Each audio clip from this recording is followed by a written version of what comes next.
warahmatullahi wabarakatuh. Izin perkenalkan diri, nama saya Nika Mulyadin Pratama. Nama saya Reza Raka Hendi. Nama saya Jundal Revito Martika. Nama saya Aliana Putri dan saya Nadita Ismaulia. Di sini kami ingin mengerjakan pengaturan router switch dengan pengaturan router switch. Ya. Baiklah, di sini udah ada router yang akan kita reset kembali. Sebelum itu kita cabut dulu powernya. Cabut. Nah, kemudian setelah cabut seperti ini, itu kita akan colok kembali. Terus nanti kita reset dengan menekan tombol reset sampai tombol usernya itu berkedip lampunya. Kita coba ya. Tunggu ya. Tunggu ya. Udah colok ya.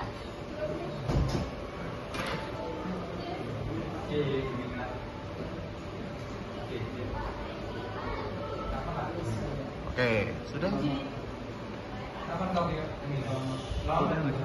Tapi belum berkedip. Oke. Nah, seperti itu tadi cara mereset router.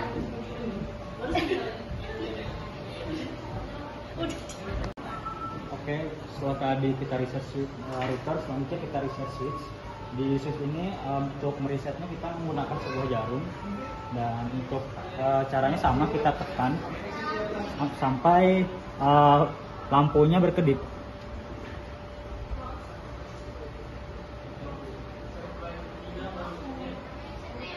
Nah, lampunya telah berkedip.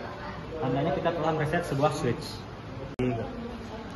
Oke, setelah kita mereset router dan switch, kemudian kita akan berlanjut pada router WiFi. Di sini kita untuk resetnya sama dengan switch, kita menggunakan jarum. Jarumnya akan dipencetkan pada tombol reset yang di sini. Reset akan berhasil apabila lampu yang di depan berkedip. Untuk itu, teman saya akan melihat lampunya akan berkedip atau tidak.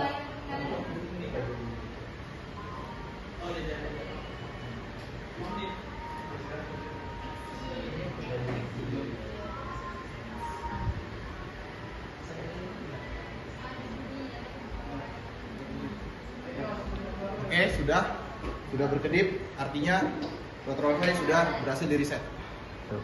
Baiklah, tadi kita sudah mereset alat-alatnya. Sekarang kita akan menghubungkannya berdasarkan topologi yang ada di modul ini. Di sini dari router mikrotik kita sambungkan ke switch itu di Ethernet 2, untuk router mikrotiknya ke switch itu di Ethernet 1.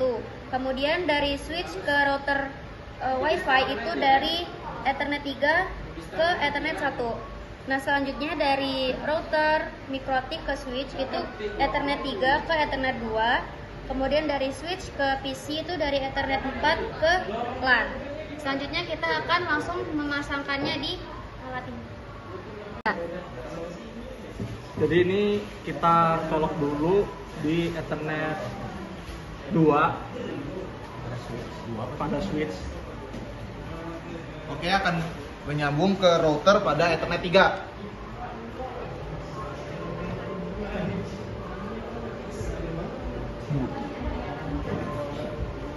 Oke, selanjutnya untuk kabel ini akan tersambung pada router di Ethernet 2.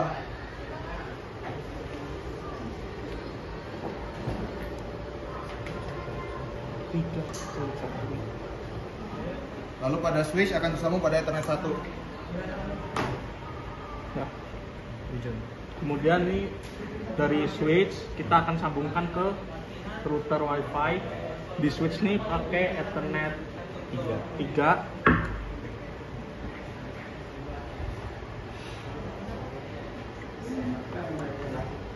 Kemudian untuk router Dan kemudian untuk router WiFi kita sambungkan ke bagian Ethernet 1. Yang ini yang pojok. Baiklah, setelah kita menyolokkan router ke switch, lalu switch ke router WiFi, selanjutnya kita akan menyolokkan switch ke LAN di laptop. Untuk switchnya itu di posisi port Ethernet 4.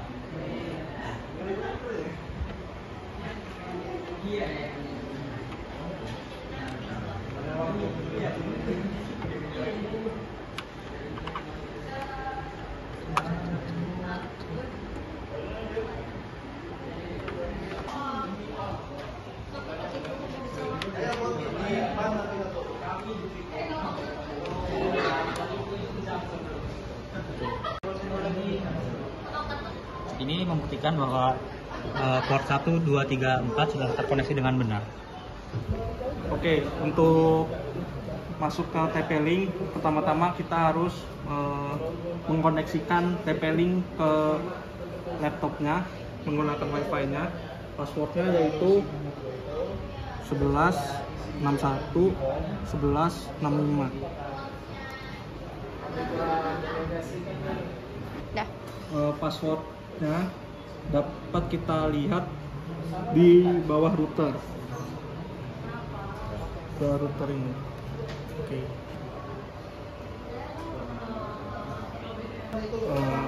Setelah menghubungkan ke koneksi router, kita akan membuka IP di Google Chrome ataupun browser yang lainnya juga bisa, yaitu IP-nya 192.168.0.1.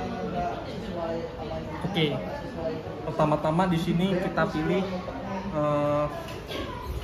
language preferred-nya kita pakai English saja. Kemudian untuk username kita lihat di bawah router, namanya admin dan juga admin. Lalu kita ke quick setup, kita next saja. Ini choose operation mode-nya kita pilih yang access point, biar biasa 255, 255, 2550. Terus dia CP servernya kita disable aja, biar nantinya IP-nya nggak otomatis ganti. Oke.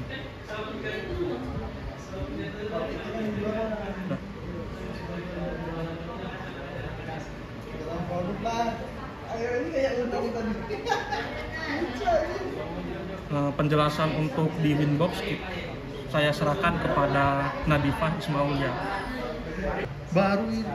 Sekarang kita sudah melakukan finish untuk di TP-Link sampai 100%. Sekarang Jarum sini aja. Saya pakai jarum. sudah finish. Sudah terlihat AP Jarkom sesuai dengan konfigurasi tadi.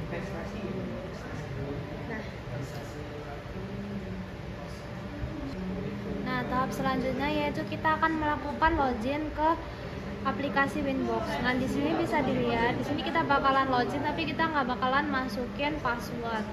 Setelah kita login atas nama admin, kita tambahkan aja.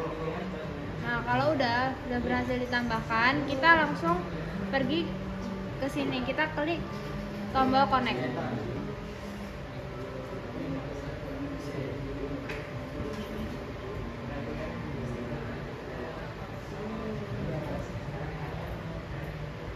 Nah, setelah berhasil masuk ke akun Winbox, maka proses konfigurasi itu bisa kita lakukan.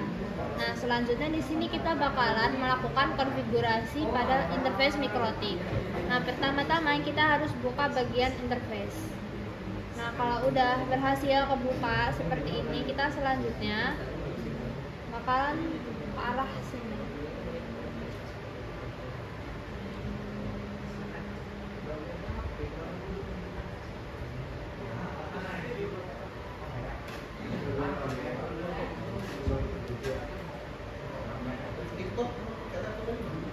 Kalau udah kita bisa lihat Ethernet 2 sampai Ethernet 3 yang sudah terhubung ke interface, kita langsung aja ke arah bright. Nah, di sini kita bakalan melihat di sini kan ada Ethernet 3 nih. Nah, di Ethernet 3 ini kita langsung aja pergi ke arah, langsung pergi aja ke sini.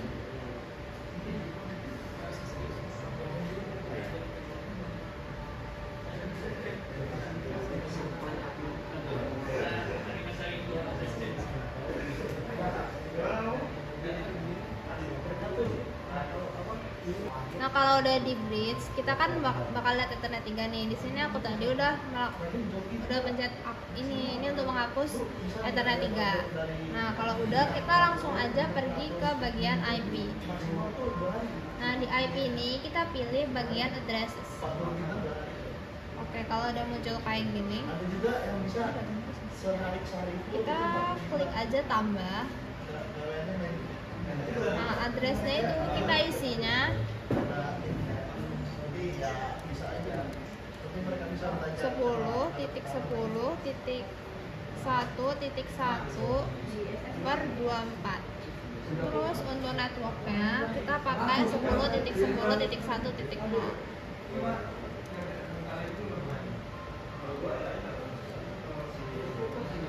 Dan untuk interface-nya kita pakai Ethernet 3. Nah, kalau udah kita pilih aja oke. Nah, jadi di sini ada IP address yang baru dibuat yang tulisannya warna merah ini, yaitu di interface Ethernet 3. Oke. Jadi itu aja penjelasan mengenai login ke akun Winbox. Nah, tadi kan tulisannya bisa dilihat warnanya merah nih, terus sekarang udah berubah jadi warna hitam. Nah, yang merah tadi kan salah. Terus tadi udah dibetulin, ternyata posisinya di sini di interface. Terus kita klik Ethernet 3, kita klik aja enable. Enable ini yang tombolnya warna checklist warna biru ini.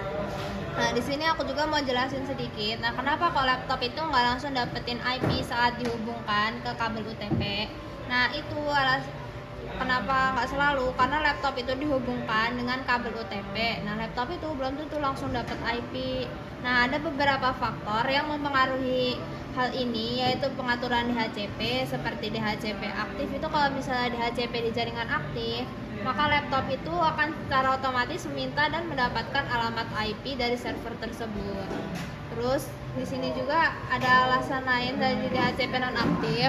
Jadi kalau misalnya nggak ada server DHCP atau fitur DHCP dinonaktifkan, maka laptop juga akan mendapatkan IP secara otomatis.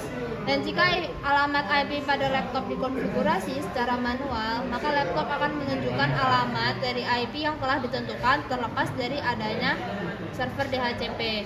Nah, kenapa kok hal ini terjadi? Nah, karena alamat IP ini berfungsi sebagai identitas unik suatu perangkat di jaringan. Lanjut aja, di sini juga ada poin pertanyaan yang kedua dari tugas. Nah, di sini menambahkan IP di perangkat user ini. Di sini kita diminta untuk menambahkan IP di perangkat user secara manual. Nah, ada pun langkah-langkah dari menambahkan IP di perangkat user secara manual antara lain dengan membuka setting. Jadi di sini di soal nomor 2 kita diminta untuk menambahkan IP di perangkat user secara manual. Nah, ada pun cara-cara untuk menambahkan IP di perangkat user secara manual, yaitu kita tambahkan dulu IP address-nya, lalu kita isi subnet mask-nya, dan yang terakhir yaitu kita harus mengisi default gateway-nya supaya bisa terkoneksi dengan baik. Nah, selanjutnya di sini di soal nomor 3 kita diminta untuk melakukan ping ke IP di perangkat lain. Nah, apakah proses ping berhasil dilakukan atau gagal? Nanti di akhir bakal dijelaskan.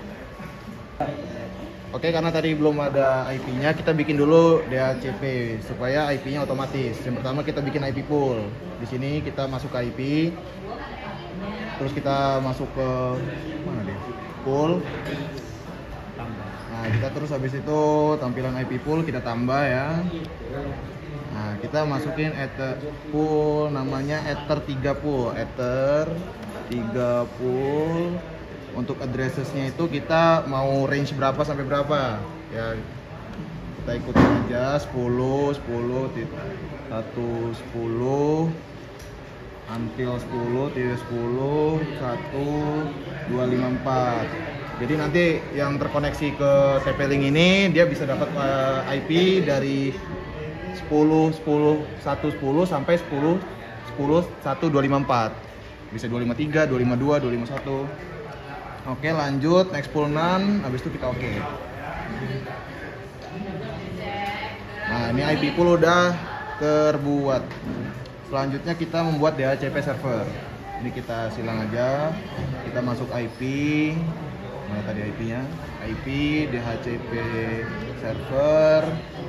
Habis itu kita add di sini. Sorry. Wait.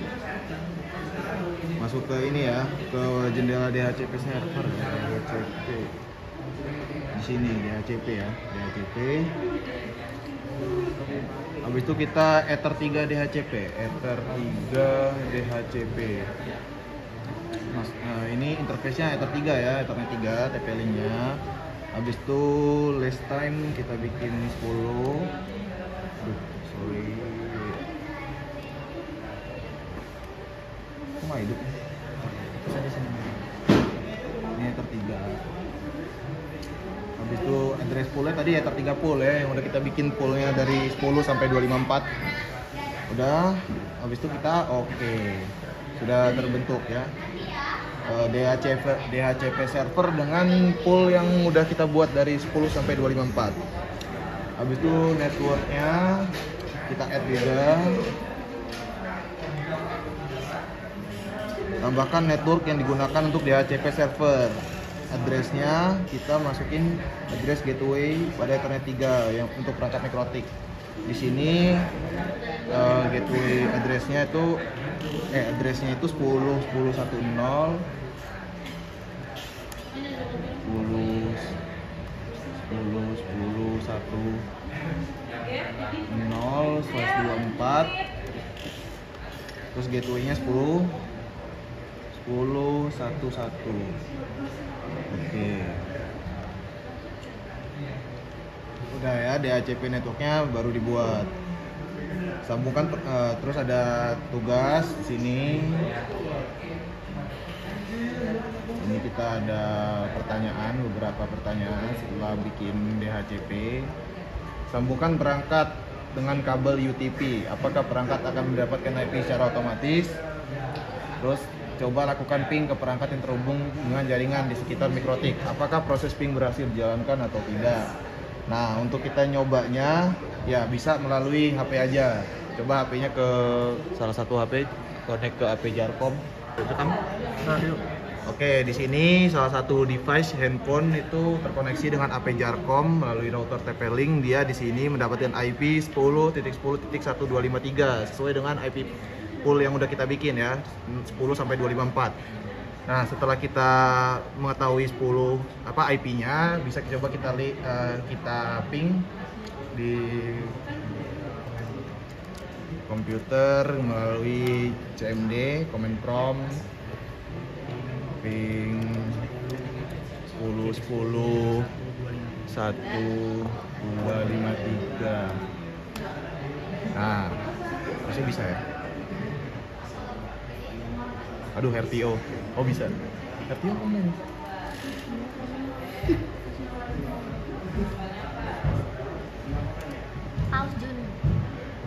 Oke, karena kita sudah berhasil ya ping atau memanggil IP dari handphone berikut dengan addressnya 10.10.1.253. Selain daripada kita mengkoneksikan melalui WiFi, router TP-Link bisa juga menggunakan kabel UTP dengan laptop lain yang mempunyai port RJ45. Sama halnya kita bisa cek IP dari laptop tersebut, habis itu kita ping melalui laptop yang lain. Tapi dengan ini sudah sama, bisa ping.